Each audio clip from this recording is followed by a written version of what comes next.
All right, just about an hour away from Leeds is Manchester, and the School of Electrical and Electronic Engineering at the University of Manchester is yet another model of how industry has directly impacted and improved students' education.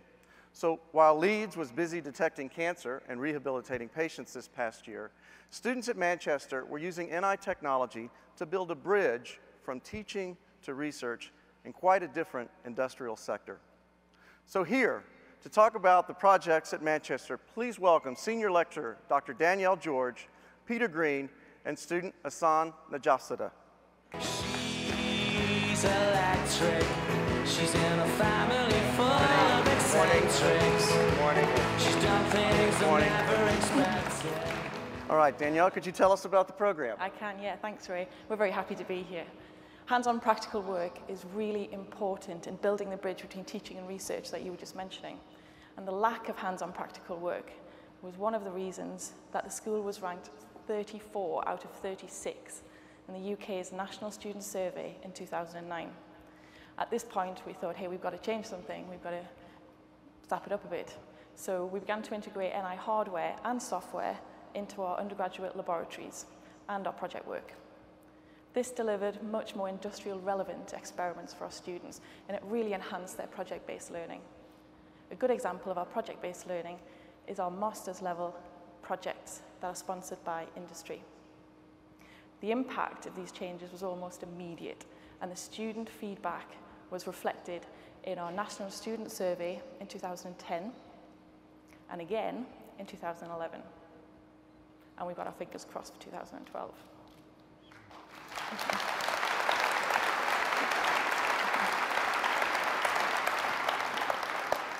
We feel this change in student satisfaction was awesome, and the school is now ranked #1 in the UK. Wow, that's really impressive. So what happened next? Well, our strategic partnership with NI just continues to grow, and this year it now includes a LabVIEW Academy, NI-sponsored summer interns, and research students. We are truly delivering industrial-led teaching, and we're really enhancing the student employability. That's great. So Peter, I know you're very instrumental in developing the projects with industry that you bring to the students. Can you tell us about that? Yeah, sure, Ray. Let me do it by giving you an example. What you're looking at here are 3 companies which the university has strategic research links. And take someone like Syngenta. We're developing new biosensors to go into crops as they're growing and do early detection of plant disease. National Grid, we're developing new semiconductor materials and new insulator materials for power switching and power distribution on the UK grid. And with yourselves, Ray, with National Instruments, we're using your USRPs to build robust radio systems to work in the harshest of RF environments. Perhaps what's critical about all these 3 companies, though, is that they also get themselves involved in our teaching, predominantly through hands-on practical work. Now, another company that we have a very strong strategic research link with is Rolls-Royce. And last year, Rolls-Royce approached us and said, can we now get involved in your practical work with undergraduates? And a master's program project, a bit like Danielle just described, seemed to be the ideal way. So what do? We set up a project with National Instruments, with Rolls-Royce, and set up a master's level team project. So, Rolls-Royce. I suspect that all of you have come across that name, and this little iconic quote from David Ogilvy really captures it. We tend to think luxury cars. So at 60 miles an hour, you're going down the motorway, and these guys say, we're so good, the loudest thing you'll hear in this car is the electric clock. And so you can imagine, we met with the students, and what did they think? They're going to have a luxury car to play with. Well, Rolls-Royce actually, now as a company, do not manufacture luxury cars. But they do have a product range, which I think is certainly a lot more powerful, a lot more exciting, and slightly louder than an electric clock.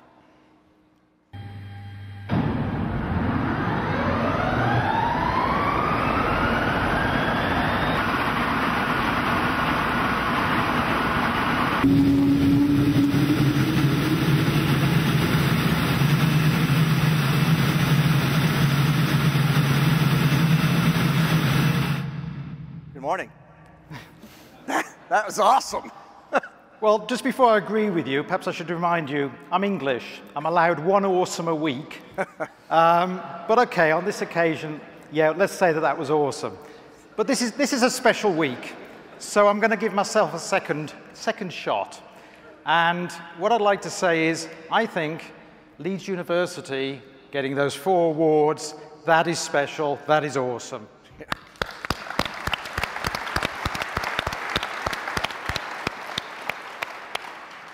Okay, what you just heard, or perhaps what you just felt, was a Rolls-Royce Trent 1000 engine spinning up. It can pull 1 ton of air in per second in the front and generate 77,000 pounds of thrust. So Rolls-Royce, their business is doing power systems, and this project was going to look at their civil aerospace market.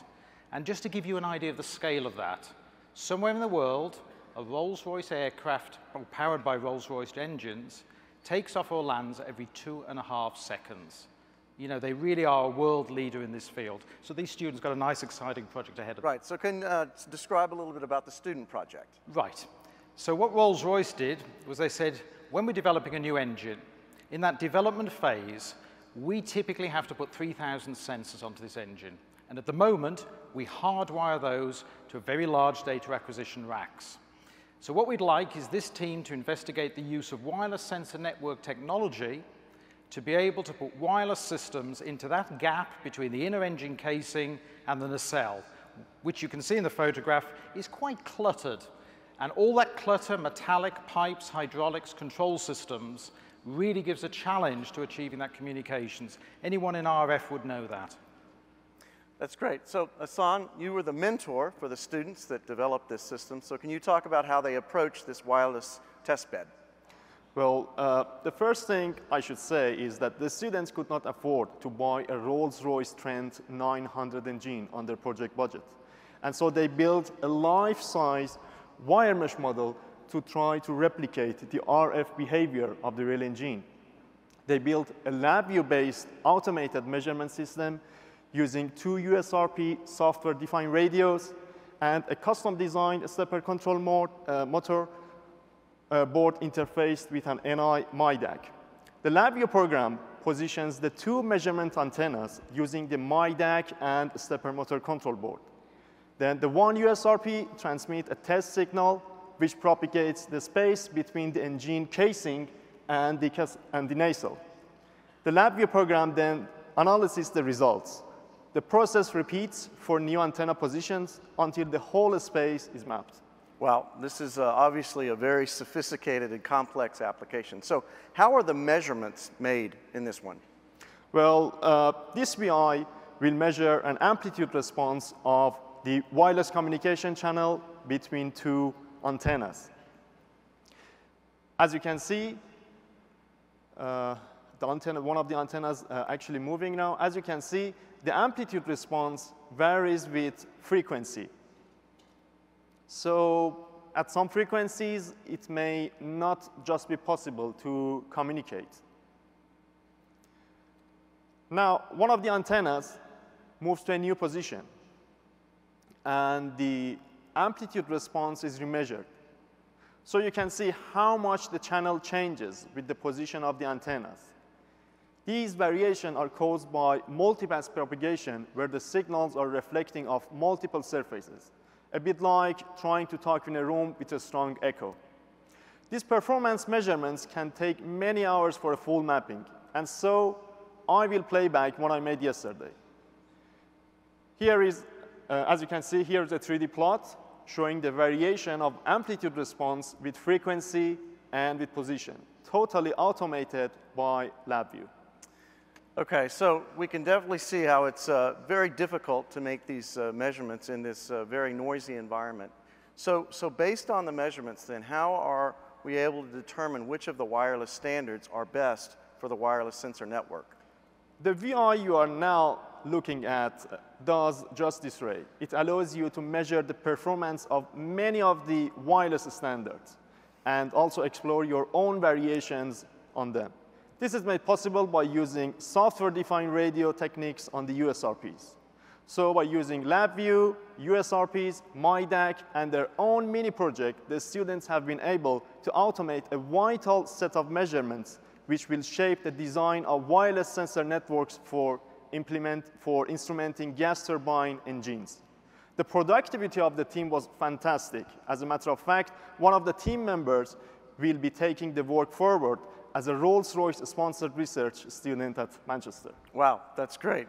Fantastic. Now, before we let the team off the stage, we need to let you know that recently, Dr. George was awarded the position of Assistant Dean for Teaching for the incredible work that we've just talked about. So congratulations. Thank you very much. Thank you. Thank you.